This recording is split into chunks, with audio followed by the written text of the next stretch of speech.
So here's the thing. Here's the development. I thought this was pretty interesting. This for a couple reasons. This interview with what's his name? So Vladimir Putin and what's the other guy's name? Carlson, Tucker Carlson.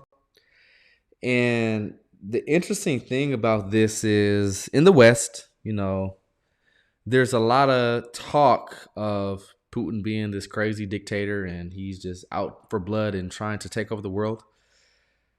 I could maybe see some of that sentiment, but from this interview, it doesn't look to be that serious. Like he does not look to be what the West has characterized him in certain aspects. Yes, he's pretty intelligent, pretty smart. But believe it or not, man, the bad guy always wants to point the finger to someone else to make them look like the bad guy. Basically, have y'all ever played the game like Clue or whatever like that, where you got to point out and figure out who the bad one is, and everybody's like pointing at each other? Um, that's kind of what we find here because he was saying a lot of things about the dollar that he was just honest, and like I labeled it like this is like the truth from the outside.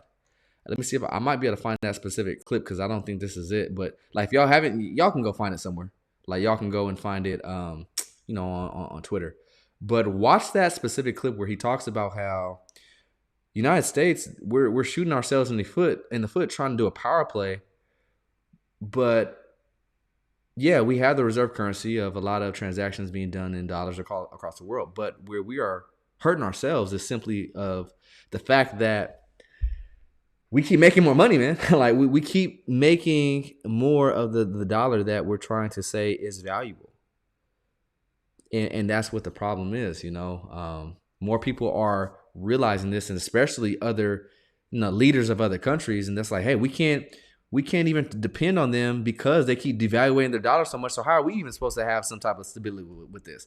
So that's why you find a lot of these other countries are literally like racking up more and more into their gold reserves because they're like, hey, like we may have to end up in a situation where it's like, yeah, no, we got to rely on this gold of being the real intrinsic value here. Because what the United States is doing, and even Jerome Powell in a 60 Minutes interview said, we are on an unsustainable path on the long trend timeline over the long term. And what does that mean?